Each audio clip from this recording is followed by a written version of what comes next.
Telangana exhibitors అందరూ కూడా percentage విధానానికి కట్టుబడి ఉంటాం. నిర్మాతల సపోర్ట్ కావాలని చెప్పేసి కూడా ఈరోజు కోరడం జరిగింది. మనతో ఉన్నారు నిర్మాత, ఎగ్జిబిటర్, డిస్ట్రిబ్యూటర్. సో ఇన్ని విధానాలు అంటే ఇన్ని సినిమా ఇండస్ట్రీలో ఎప్పటి నుంచి ఉంటూ కూడా ఇప్పుడు ఎందుకు ఈ విధానానికి కట్టుబడి ఉన్నారు అనేది శిరీష్ గారిని అడిగి తెలుసుకుందాం. శిరీష్ గారు, మీరు గతంలో కూడా ఈ విధానాన్ని అంటే రకరకాలు నడుస్తూ ఉన్నాయి, అంటే థియేటర్ల మనుగడ కోసమే చేయాల్సి వస్తుంది అంటున్నారు. ఏంటి అది అంత డేంజరస్ సిచ్యువేషన్ ఏమొచ్చింది? డేంజర్ అంటే మూవీస్ ఒకటి రావట్లేదు, రాకపోవడం వల్ల థియేటర్లకు స్పీడింగ్ లేదు.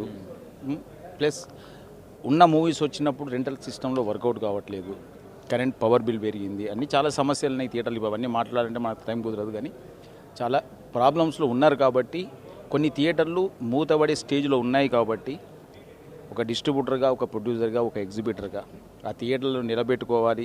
వ్యవస్థ బాగా జరగాలి అంటే అవి నిలబడాలి. కాబట్టి అందరం ముందుకు వచ్చాం. వాళ్ళందరూ వచ్చిన దానికి నేను కూడా వాళ్ళకి మద్దతు పలికి ఈరోజు వచ్చి నేను ఇక్కడ నిలబడ్డాను. థియేటర్లు అందరూ ప్రొడ్యూసర్స్ కానీ, హీరోలు కానీ అందరూ కోఆపరేషన్ చేస్తారు అనుకుంటున్నాను. చేస్తారు, ఎందుకంటే మన వాళ్ళు అంతా మంచోళ్ళు, చెడ్డోళ్ళు గారు ఖచ్చితంగా చేస్తారు. చేస్తే ఇండస్ట్రీ అందరం బాగుంటాం. మనం బాంబే దాకా పోయే పరిస్థితి నుంచి తప్పించుకోవడం అవుతాం. ఎక్కువ సినిమాలు రావాల్సిన అవసరం ఉంది, ఫుట్ఫాల్స్ కూడా పెరగాల్సిన అవసరం ఉంది. అంటే నిర్మాతల వైపు నుంచి కూడా కొన్ని మార్చుకోవాల్సిన అంశాలు ఉన్నాయంటారు. నిర్మాతల నుంచి అనేది నేను చెప్పలేను. ఎందుకు చెప్పలేను అంటే అది ఎవరి చేతిలో లేదు. ప్లస్ ఎవరు చేయాల్సింది వాళ్ళు చేసుకోవాలి. అది మనం చెప్తే బాగోదు, చెప్పినా అది మూర్ఖంగా ఉంటుంది. ఇప్పుడు నేను యాజ్ ఏ ప్రొడ్యూసర్గా నేను ఏం చేసుకోవాలో చేసుకుంటున్నాం. డిస్ట్రిబ్యూటర్గా ఏ సినిమాలు కొనాలో కొనుక్కుంటున్నాం. మేము ఒక జాగ్రత్త స్టేజ్లో వెళ్తూ ఉన్నాం. అందరిని అలా వెళ్ళమని నేను చెప్పలేను. కానీ ఇన్నేళ్ళుగా అంటే మా సంస్థకి ఈరోజు మేము నిలబడ్డామంటే ఎగ్జిబిటర్సే. ఇలా ఆ మనుగడ పోతుంది. దానికి నిలబెట్టాల్సిన బాధ్యత మాకుంది. కాబట్టి మేము ఇక్కడ వచ్చి నిలబడ్డాం. మా రాజుగారు కూడా ఛాంబర్ మీటింగ్లో ఆ రోజు ఎగ్జిబిటర్లకు పర్సెంటేజ్ విధానం తెప్పిస్తామని మేము మాట ఇచ్చాం.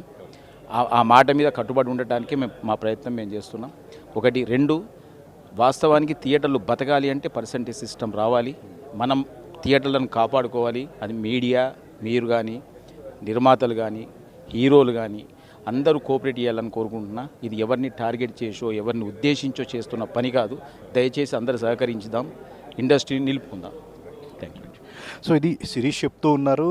ఇప్పుడు ఉన్న పరిస్థితుల్లో థియేటర్ల మనుగడ ఉండాలి అంటే కనుక ఖచ్చితంగా నిర్మాతలు, ఎగ్జిబిటర్స్, డిస్ట్రిబ్యూటర్స్ అందరూ కలిసికట్టుగా ముందుకు వెళ్లాల్సిన సమయం ఆసన్నమైంది. ఎవరి మీద టార్గెటెడ్గా తాము ఈ నిర్ణయానికి తీసుకుంది లేదు. సో అందరూ కూడా తమకు సపోర్ట్ చేయాలి అని చెప్పేసి, అప్పుడే ఇండస్ట్రీకి బాగుంటుంది అని చెప్పేసి కూడా చెప్తున్నారు. కెమెరామెన్ సంతోష్తో సుజన్ ABN.